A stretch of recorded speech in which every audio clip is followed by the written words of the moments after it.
하나님 영이시니 예배하는 신령과 진리로 예배할지니라. 우리 시간에 함께 사도시계 하시면서 우리 신앙을 고백하도록 하겠습니다. 나는 전능하신 아버지 하나님 천지의 창조주를 믿습니다. 나는 그의 유일하신 아들 우리 주 예수 그리스도를 믿습니다. 그는 성령을 믿게 되어 동정녀 마리아에게 나시고 본디오 빌라도에게 고난을 받아 십자가에 못 박혀 죽으시고 장사는지 사흘만에 죽은 자 가운데서 다시 살아나셨으며 하늘에 오르시어 전능하신 아버지 하나님께 앉아 계시다가 거기로부터 살아있는 자와 죽은 자를 심판하러 오십니다. 나는 성령을 믿으며 거룩한 종교회와 성도의 교제와 죄를 용서하는 것과 몸의 부활과 영생을 믿습니다. 아멘.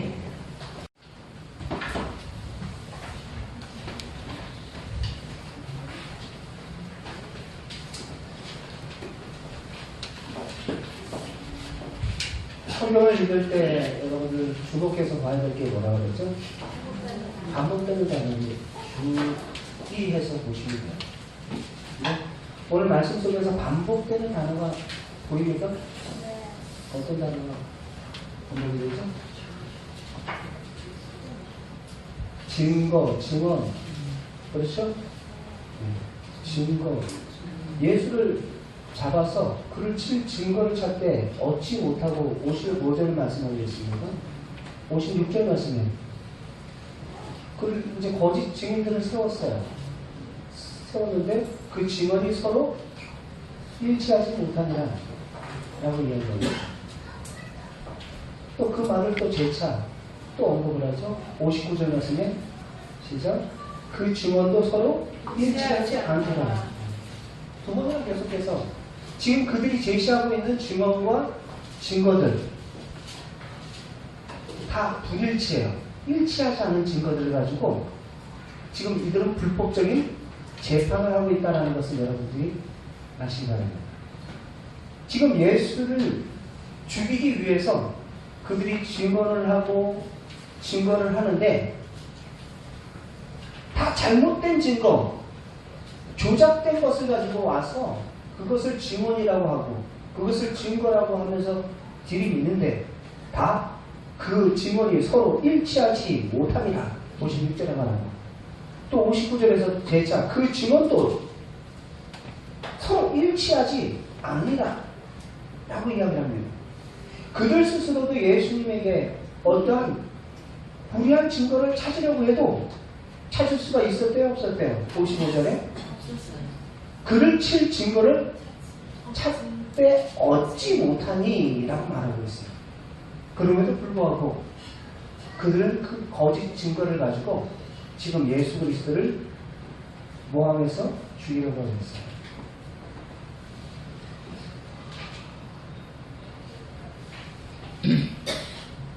그러면서 표현 가운데 예수님께 지금 뭐라고 묻고 있냐면 네가 61절 말씀 우리 다시 한번 읽어봅시다. 61절 같이 읽겠습니다. 시작. 신문하고 대제사장이 다시 물으기를 네가 찬송받으실 이의 아들 그리스도냐. 왜 대제사장이 찬송받으실 이의 아들 그리스도냐는 모습을 이스라엘 사람들은 엘로힘 거룩하신 그 하나님의 이름을 그들의 입으로 함부로 권유하지 못했습니다. 부정한 우리의 인생들이 어찌 그 거룩하신 그 하나님의 이름을 권유하시는가. 마수라 학파들도 사해사문 그 성경을 필사했던 사람들도 야훼 여호와 이름이 나올 때마다 그들은 붓을 꺾어요. 그리고 새 붓으로 다시 씁니다. 성경을 필사할 때. 그와 같이 그 하나님의 이름은 그렇게 쉽게 부를 수 있는 이름이 아니었다라는 거예요. 그래서 대제사장도 지금 예수님께 신문을 하면서 불법적인 그 증거를 가지고 신문을 하면서 뭐라고 이야기를 하냐면 네가 찬송받으실 이의 아들 그리스도냐? 라고 묻고 있는 것입니다. 여러분, 범죄한 후 인류는 하나님을 아버지라 부르는 법을 상실했습니다. 죄와 죄책감 때문이었습니다. 신약성경 탕자를 보면 탕자의 비유 누가복음 15장의 말씀에 우리가 읽어보면 금방 알 수 있듯이 탕자는 아버지에게 돌아와서 이렇게 말해요. 나를 당신의 품꾼의 하나로 종으로 삼아주십시오라는 거예요. 나를 품꾼의 하나로 아들로서 삼아달라는 게 아니라 품꾼의 하나로 당신의 종으로 삼아주셔서 아버지는 종이 아니라 아들로 기다렸는데 말입니다. 사람이 죄를 짓게 되면 하나님을 아버지라고 부르지 못합니다. 대신 누가 시키지도 않아도 자신을 종으로 부르게 됩니다. 아담의 범죄 이후에 여러분들 구약 성경 어디에도 하나님을 아버지라고 부른 사람 없었어요. 단 한 사람도 없었어요. 죄책감 때문입니다. 그 후로 하나님을 아버지라고 부르는 것이 신성 모독죄로 사형감이 되었습니다. 구약의 수천 년 역사 가운데서 하나님을 아버지라는 그 이름이 사라져버린 지 오래였어요. 사람은 하나님을 아버지라 부르는 법을 잃어버렸어요. 아버지를 아버지라 부르지 못하는 그 자식을 보고 있는 그 하나님 아버지의 그 마음은 여러분들 어떻겠습니까? 그 자식임에도 불구하고 아버지를 아버지라고 부르지 못하는 그 자식을 보는 그 하나님 아버지의 마음은 얼마나 아플까요? 수천 년이 지난 어느 날 나사렛 출신의 한 청년이 나타나서 하나님을 아버지라 부르기 시작합니다. 요한복음 10장 3절 말씀, 30절 말씀에 같이 함께 읽겠습니다. 시작. 나와 아버지는 하나이시다. 예. 나와 아버지가 하나이시다. 라고 이야기해요.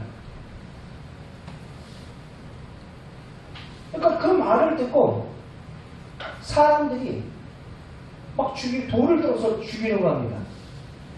그때 33절 말씀 예수님께서 왜 나를 죽이려느냐 라고 이야기를 할 때 33절 같이 읽겠습니다. 시작. 유대인들이 대답하여 선한 일로 말미암아 우리가 너를 돌로 치는 것이 아니라 신성 모독으로 인하니 네가 사람이 되어 자칭 하나님이라 하니로다. 네가 하나님이라고 하니까 우리가 지금 너를 죽이려는 거야 라는 거예요.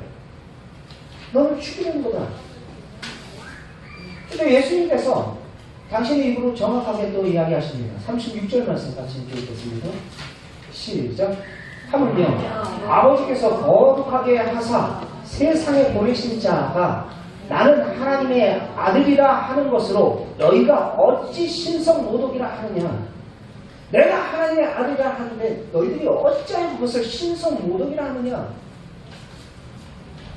예수님 편의 입장에서 봤을 때 너무나 지극히 당연한 거였어요. 근데 그들의 입장에서 봤을 때 한번 생각해 보세요. 만약 오늘날 30살 청년이 자신이 하늘에서 내려온 하나님이라고 주장한다면 여러분 아마 그 청년의 말을 믿을 사람이 과연 얼마나 될까요? 아무리 그 청년의 말이 권위가 있고 탁월한 가르침이 있고 또 많은 능력과 기적을 행한다 할지라도 그 하나님이라고 하는 그 의문들은 안 갖겠어요? 그 청년이 온 우주를 창조한 창조주 하나님이라고 믿는 것은 그렇게 간단한 문제가 아닙니다. 간단한 문제가 아니에요. 그 당시 사람들 만약에 그 청년이 정말 하늘에서 내려온 창조주 하나님이라면 그것을 입증하기 위한 확실한 증거가 반드시 필요했던 것입니다. 지금 오늘 말씀 속에서 나와 있는 거짓 증거들 말고요. 거짓 증거를 가지고 지금 누구를 죽이려고 해요? 예수를 죽이려고 하고 있어요. 약 2000년 전에 이스라엘 나사렛 사람 예수라는 청년은 자신이 하늘에서 내려온 하나님이라고 주장하셨어요. 요한복음 6장 38절 말씀 속에 내가 하늘에서 내려온 것은 내 뜻을 행하려 함이 아니요 나를 보내신 이의 뜻을 행하려 함이니라. 내가 어디서 내려온 것은 하늘에서 내려온 것은 내 뜻을 행하려 함이 아니라 나를 보내신 하나님 아버지의 뜻을 행하기 위해서 왔다. 14장 9절에서는요. 나를 본 자는 아버지를 보았거늘 어찌하여 아버지를 보여달라 하느냐. 예수님 좀 하나님이 계시면 좀 하나님을 보여달라 그러니까 예수님께서 그 말씀을 하셨어요. 사람들은 자신을 하나님이라고 주장하는 이 청년 예수를 당연히 미쳤다고 생각하고 오히려 그를 신성 모독죄로 죽이려고 했습니다. 아니, 죽였어요.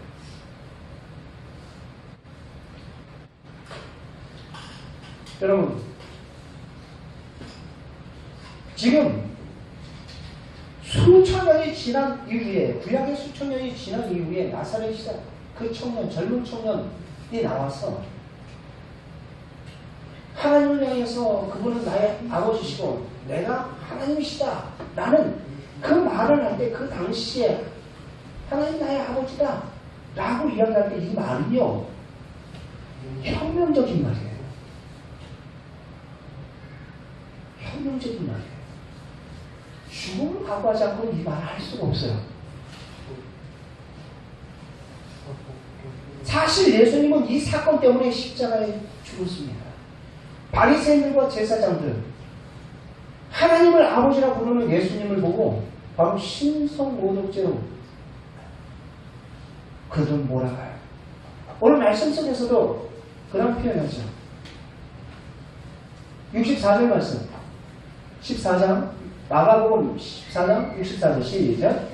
그 신성모독하는 말을 너희가 들어도다. 너희는 어떻게 생각하느냐? 그들이 다 예수를 사형에 해당하는 자로 정죄하고 이거는 볼 것도 없다. 죽여야 된다는 거예요. 죽여야 된다.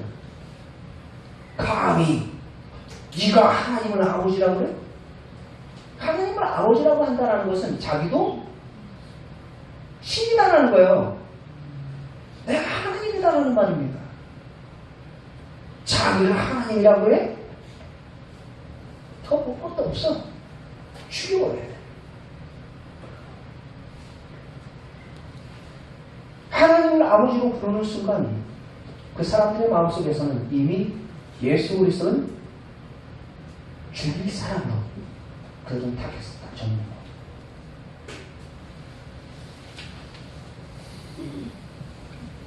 여러분 예수님께서 제자들 모아놓고 기도하는 법을 가르쳐 주셨어요. 그렇죠?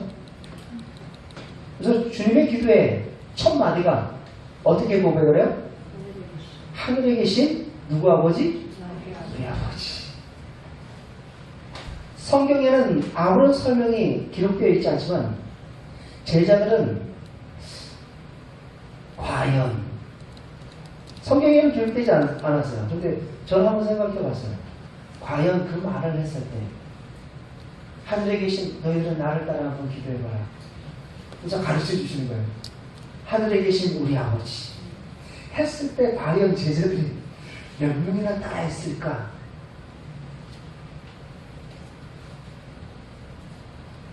물론 믿음 좋은 여러분들은 다 따라했을 것이다 생각하실지 모르겠지만 저는 조금 약간 의구심을 가져요. 하늘에 계신 우리 아버지 쉽지 않은 거거든요. 하나님을 바로 내 아버지라고 지금 말하는 게 쉽지 않아요. 그 전지전능하신 창조주 하나님을 내 아버지라고 부르는 건 쉽지 않다고요.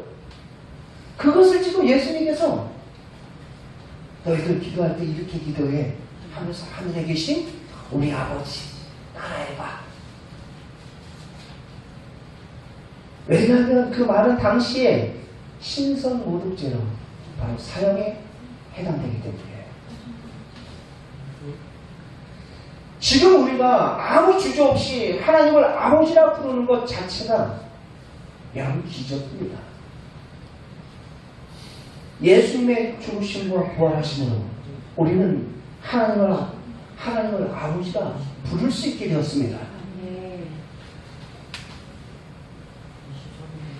예수님을 영접한 백성들에게 바로 수천 년 동안 금지되어 왔던 그 혁명적인 시도가 지금 일어나고 있는 거예요.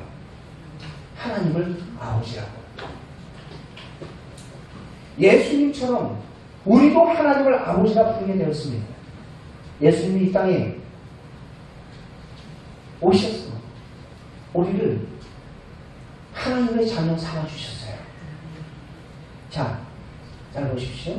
인류가 에덴 동산 이후에 잃어버렸던 그 하나님을 아버지로 부르는 법을 회복시키기 위해서 진정 예수님을 통해서 우리도 이제 당당하게 하나님을 아버지라고 여러분을 부를 수가 있게 된 것입니다. 네. 예수님은 이것을 위해서 오셨고, 이것을 위해서 죽으셨고, 이것을 위해서 부활하셨어요. 네. 여러분, 그래서 예수님의 부활을 목격한 그 첫 번째로 목격한 여인들에게 예수님께서 뭐라고 말씀하시는지 아십니까? 요한복음 20장 17절 말씀 같이 보겠습니다. 요한복음 20장 17절.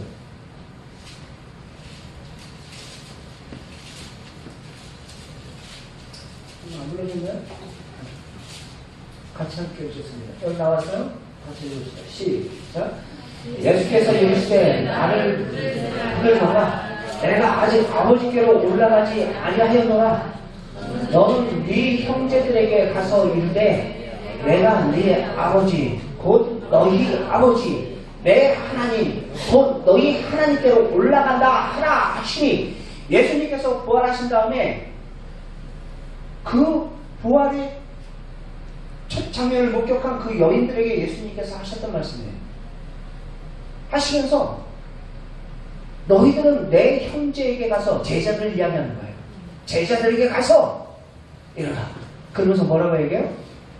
내가 내 아버지 곧 누구 아버지? 너희 아버지 내 하나님 또 누구 하나님? 너희 하나님께로 올라간다. 죽으시고 부활하신 다음에 예수님께서 이제 내 하나님만 되는 것이 아니라 내 아버지만 되는 것이 아니라 누구의 아버지도 됐다라는 거예요? 너희의 아버지도 됐다라는 거예요.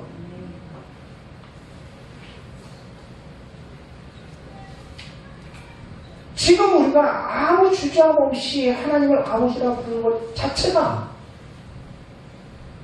놀라운 은혜인 것입니다. 예수님의 죽으심과 부활하심으로 우리는 하나님을 아버지라 부르는 것이 가능해졌기 때문에, 하나님 아버지라는 호칭에는 하나님의 아들의 몸값이 들어가 있는 거예요. 하나님 아들의 몸값이 들어가 있는 거예요. 생명의 값이 들어가 있는 거예요. 우리가 하나님을 아버지라 부를 수 있는 그 자격을 얻게 하기 위하여서 하나님께서 이 땅에 인간의 몸을 입고 오신 분이 누구시다고요? 예수 그리스도. 오셨을 뿐만 아니라 죽으시고 부활하심으로 저와 여러분들, 이제 예수님을 나의 주 나의 하나님을 영접하는 모든 자들을 하나님의 자녀 일컬음을 받게 된 줄 믿습니다. 왜 하나님을 아버지냐? 아버지를 하는 거 기분 나쁘다. 초신자예요. 초신자인데 교회 나온 지 얼마 안 됐어요. 예전에 제가 경험했던 걸 지금 말씀드리는 거예요. 왜 이제 신앙생활 잘 하다가 좀 시험 들었어. 시험 들어가지고 이제 교회를 딱 등지게 되면서 하는 소리가 교회 가면 하나님을 아버지라 그러는 거 자기 영 마음에 안 든다는 거야. 자기 자녀가 아버지라고 영 마음에 안 든다는 거야. 아버지는 여기 있는데 왜 하나님한테 아버지라 그러냐 하면서 내가 아버지인데 기분 나쁘다는 거예요. 여러분 그게 얼마나 큰 우리가 하나님의 아버지라고 부를 수 있는 것이 그것이 얼마나 큰 특권이고 그것이 얼마나 큰 자격인지 몰라서 그래요. 몰라서. 이게 마음에 안 든다는 거예요.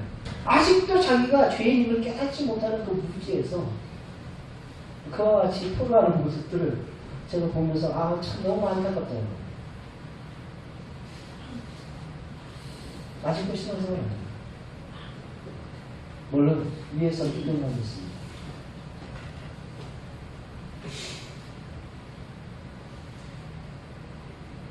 그분이 이 땅에서 오신 이유 여러분 우리가 어떠한 사랑을 받았는지를 우리들이 안다면 감히 그렇게 이야기 못해요. 울주군의 언양읍 대웅리라는 곳에 선사시대 반구대 암각화라는 것이 있어요. 암각화. 우리나라 그 국보 1995년에 그 국보로 지정됐어요. 제85호 국보로 지정됐는데 거기 보면 그림 잠깐 보여주실래요? 크게 네. 보시면은 잘 보입니까? 네. 보면 돌에 새겨진 그 세계적으로 벽화 가운데 그 고래를 포경하는 고래를 잡는 그러한 그림 벽화가 고래가 이렇게 많이 나오는 벽화가 세계에서 우리나라 지금 여기 한 군데밖에 없어요. 고래가 40여 마리가 나와요. 40여 마리가 나오는데 지금 제가 뭐 문화재청에서 나온 사람은 아닙니다만 근데 고래 이야기를 잠깐 하려고 하는 돌에 보면 여기 이 다 고래거든요. 한 40여 마리가 나는데요. 그 벽화 전체. 이 고래 위에 또 하얀 거 조그마한 거 있죠. 이 그림을 설명하시는 분의 그 설명을 제가 책으로 읽었어요. 이게 작은 새끼고래예요. 새끼고래. 그리고 이것도 보면 이 고래들 등 뒤에 보면 조그마한 새끼고래 이쪽 부분에 또 하나 더 있어요. 여기 있죠? 네. 이렇게 새끼고래들이 항상 아까 그 그림으로 가세요. 그 그림들이 있답니다. 수용고래 아니 거기요. 근데 수용고래 그 설명하는 그 책을 봤는데 바위에 그 수용고래 포경하는 장면이 그려져 있는데 이 수용고래는 자기 머리에 새끼고래들 있죠. 새끼고래를 항상 얹고 다닌대요. 얹고 다니는데 왜냐면 이 머리 위에 새끼고래를 데리고 다니다가 30초마다 이 새끼고래들이 수영을 잘못하니까 자꾸 밑으로 가라앉아요. 그래서 죽나봐요. 그렇게 되면. 그래서 30초마다 어미 머리로 바로 새끼고래를 숨쉬게 하라고 이렇게 들어 올린대요. 들어 올린대요. 숨 쉬려고 이렇게 물 위로 수면 위로 이렇게 들여 올릴 때 포경선에서 그 고래 잡는 사람들이 포경선에서 작사를 싸요. 작사를 싸서 그때 어린 새끼고래의 흠집을 내고 그 다음에 새끼고래가 이제 상처를 입었으면 도망을 못 가잖아요.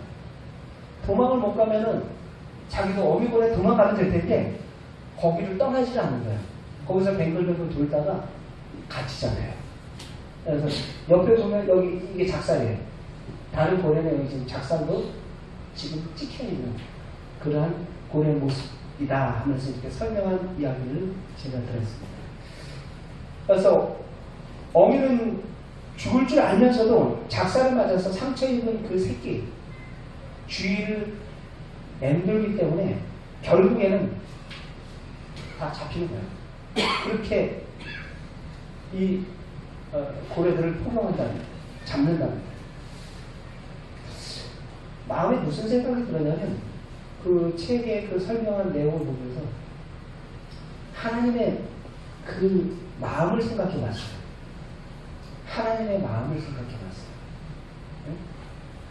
하나님은 독생자 예수님을 죽을 줄 알면서도 그 길을 걸어가게 하신 것이 바로 사랑입니다.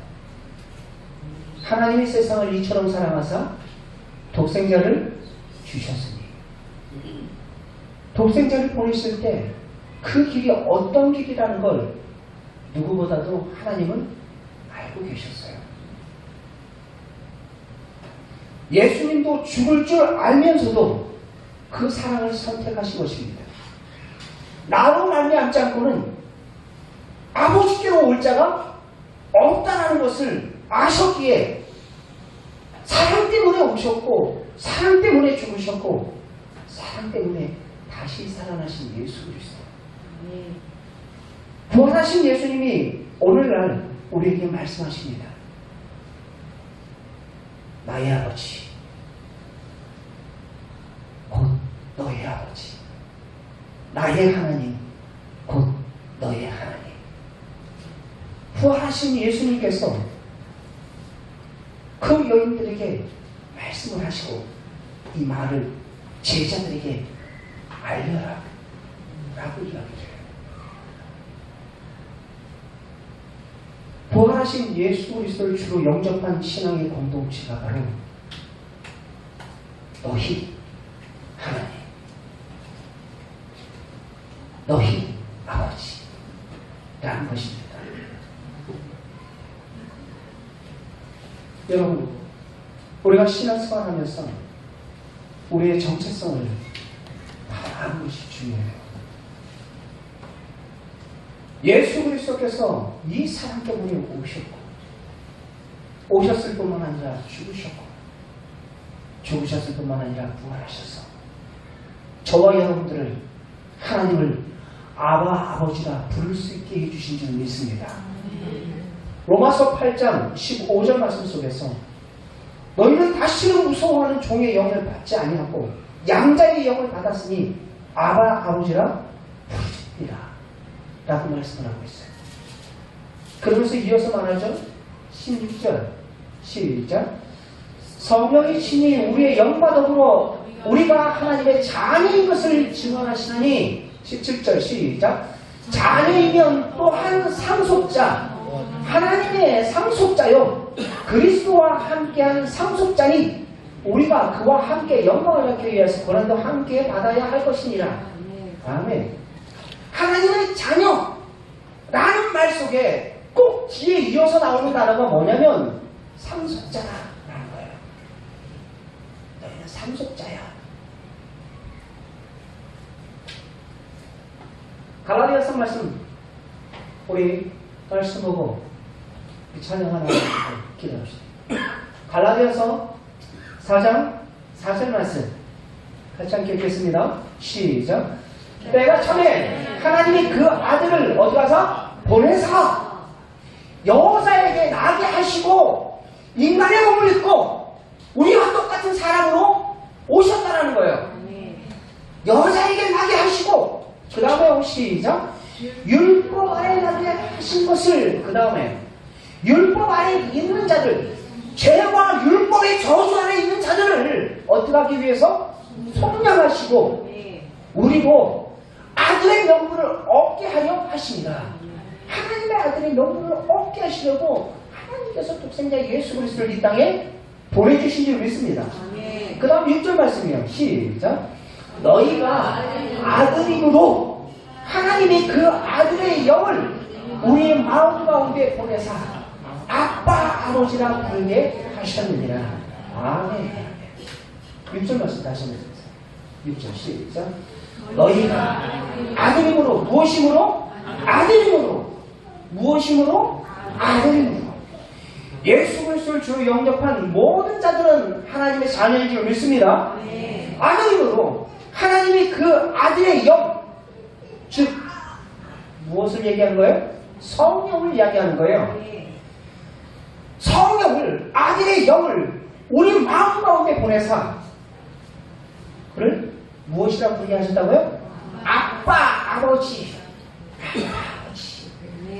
감히 부를 수 없는 그 이름, 죄인들이 부를 수 없는 그 이름을 부르도록 하기 위해서 바로 하나님께서 인간의 몸을 입고 이 땅에 오셔서 죽으시고 부활하심으로 저와 여러분들을 하나님의 자녀로 삼으시고 우리를 하나님을 위해서 아빠, 아버지라 부르게 해주신 줄 믿습니다. 하나님의 자녀로서 아까 자녀라는 말이 나오면 꼭 무엇이 등장한다고 그랬어요? 상속자라는 말이 등장한다고 그랬어요. 7절 말씀 같이 읽겠습니다. 시작. 그러므로 네가 이후로는 종이 아니요 아들이면 하나님으로 말미암아 유업을 받을 자니라. 아멘. 아멘. 믿습니까? 당자가 아무리 못된 짓을 하고 진짜 인간 대량날려와 같은 그런 짓을 했다 할지라도 하나님께서는 그를 종으로 받지 않았어요. 무엇으로 받았어요? 아들을 받았어요. 나를 품꾼에 하나와 같이 여기 서서 하면서 아버지께 왔을 때 그를 품어 안으셨어요. 그를 품에 안으셨어요. 그 돼지 냄새, 돼지 치존 열매, 그 온갖 죄와 더러움 지키고 뒤덮여 있는 그 아들을 품에 안고 입을 맞추며 끌어안고 입을 맞추며 그 옷을 벗기고 새 옷을 갈아입히고 이제 노예가 아니야.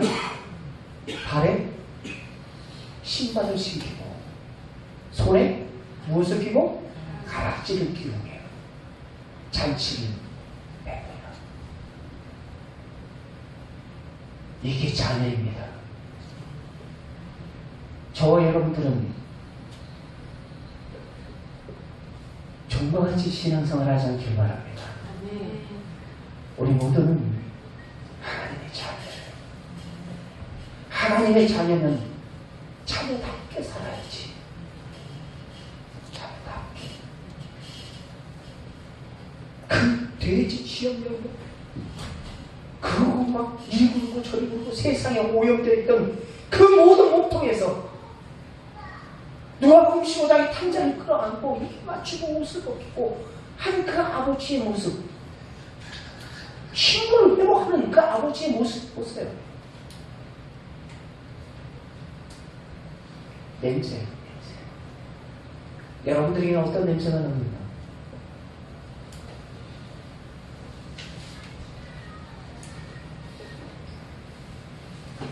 여러분,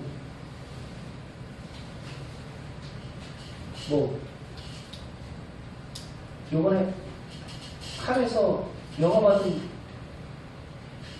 그 상 받은 감독인데 봉감독 이름은 잘 모르겠죠. 봉준호 감독. 봉준호 감독의 기생충? 네, 영화는 저는 보진 않았어요. 이 내용은 대충 어떤 내용이다라는 걸 압니다. 거기에 그 아주 가난한 사람들과 아주 부한 사람들이 같이 이제 한 집에서 사는 그러한 모습들을 이제 묘사를 하는데 그 내용 속에서 그 가난한 사람들이 그 제목이 영화가 기생충이에요. 그 가난한 사람들이 그 부유한 집에 들어가면서 살면서 이제 벌어지는 그런 일들이에요. 속이면서 들어오거든요. 속이면서 들어와서 근데 거기 그 큰 감독이 그 큰 집의 저택의 주인이 집에서 점점 이상한 냄새가 난다라는 이야기를 해요. 이상한 냄새가 났다. 우리 집의 냄새가 아니라, 그러니까 그 사람들은 지하 단칸방에서 kup한 데서 막 그렇게 살던 사람들이에요. 근데 그 사람들이 자연스럽게 그 집에 와서 머물면서 살면서 그 냄새가 자연스럽게 거기 섞여 되버린 거예요. 결국 그 냄새를 몰고 온 사람에 의해서 그 집의 주인이 죽임을 당해요. 저는 그것을 보면서 무슨 생각을 했냐면, 집마다 특유의 냄새가 있거든요. 그렇죠? 여러분들 집에도 여러분들 특유의 집의 냄새가 있어요. 나는 몰라요. 왜 그런지 아세요? 익숙하거든요. 익숙하기 때문에 우리 집의 냄새는 내가 잘 못 맡아요. 그런데 다른 사람이 오면 기가 막히게 맡아요. 그게 무슨 냄새야? 그래서 그 집만의 냄새, 특유의 냄새가 있어요. 익숙하니까 못 맡아요. 뭘 얘기하려고 하냐면, 죄에도 냄새가 있어요. 그 죄의 냄새. 그 죄의 특유한 냄새. 죄도 마찬가지입니다. 죄가 우리 몸에 그 퍼져나가기 시작하면서 여러분들 서서히 퍼져나가요. 결국 그 죄로 인해서 그 사람을 무너뜨리고 망하게 하는 거예요. 보면은 가끔씩 그런 거 있잖아요, 여러분들. 그 택시 운전기사 하시는 분들, 뭐 어떤 분들은 괜찮, 깔끔하고 그냥 청결한 택시 차도 있는데, 어떤 차 딱 타면 딱 타기가 싫은 택시도 있어요. 담배를 하도 펴가지고 이 차 안에 담배 냄새가 막 찌들어 있는 거예요. 그래요. 담배를 찌고 술을 찌들어 있고 그 죄에 찌든 그런 냄새가 있다고요. 익숙해 있으니까. 그게 죄인 줄 모르고. 여러분, 우리를 하나님 아버지라 부를 수 있는 자녀의 특권을 예수 그리스도께서 죽으시고 부활하심으로 우리는 얻은 자들입니다. 또한 하늘의 상속권을 가지고 있는 자들이에요. 우리의 집은 어디에 있어요? 하늘에 있어요. 하늘에 있는 자로서, 천국의 백성으로서 천국의 백성의 향기가 있어야 되잖아요. 천국의 백성의 향기가 있어야 되잖아요. 내 안에 주인 되신 예수님이 살아계시면 생명의 향기, 예수의 향기가 나타나야 되잖아요. 그렇지 않습니까? 네. 나의 정체성을 잊어버리면 안 돼요. 저와 여러분들은 종이 아닙니다. 바로 하나님의 자녀. 하나님의 자녀로서 저와 여러분을 불러주셨어요.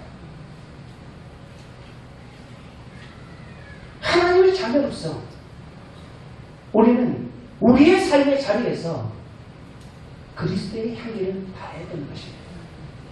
여러분, 갈라디아서 말씀, 고린도후서 2장 14절에서부터 16절까지의 말씀 읽어봤습니다. 고린도후서 2장 14절에서 16절 같이 함께 읽겠습니다. 시작. 항상 우리를 그리스도 안에 이기게 하시고 우리로 말미암아 각처에 그리스도를 아는 냄새를 나타내시는 하나님께 감사하노라. 항상 그리스도의 향기를 나타내라. 어디서? 각처에서 그리스도의 아는 냄새를 너희는 나타내라 라는 거예요. 15절 시작. 우리는 구원 얻은 자들에게는 당하는 자들에게나 하나님 앞에 그리스도의 무엇이라고요? 그리스도의 향기다. 우리는 그리스도의 향기다. 16절 같이 읽겠습니다. 시작. 이 사람에게는 사망으로부터 사망에 이르는 냄새요 저 사람에게는 생명으로부터 생명에 이르는 냄새라. 누가 이 일을 감당하리요? 누가 생명의 향기를 바라는 그 냄새를 감당하겠느냐? 말씀을 하고 있습니다. 우리의 처소는 바로 하늘나라의 백성이요 하나님의 자녀예요. 바로 저 천국이 우리의 집입니다. 천국의 백성된 자로서, 천국의 상속권을 가진 자로서, 하나님을 아버지라 부르는 자로서, 그 자녀로서 그 집의 향기를 바라야 되지 않습니까? 누가 그 향기를 바라리요? 각처에서 그리스도의 향기를 바라기를 주님께서 원하시고 원하시고 계십니다. 여러분, 탕자녀들과 같이 그러면 이가 아니라 이제 저와 여러분 되신 분은 예수 그리스도께서 죽으시고 부활하심으로 나의 아버지, 너의 아버지, 나의 하나님, 너의 하나님 말씀을 하셨어요. 이제 그분이 나의 아버지십니다. 나의 아버지라, 아버지라고 부를 수 있는 자녀의 특권을 가진 자로서, 그 자녀로서, 그 집에 상속권을 가진 자로서 천국의 향기를, 그리스도의 향기를 바라면서 살아갈 수 있는 우리 사랑 충만하게 모든 지체 여러분들 다 되시길 주의 이름으로 축원합니다. 우리 7절 말씀만 다시 한 번 더 읽고 마십시다. 갈라디아서 4장 7절 시작. 그러므로 우리가 이후로는 종이 아니요 아들이면 하나님으로 말미암아 무엇을 받을 자니라. 아멘.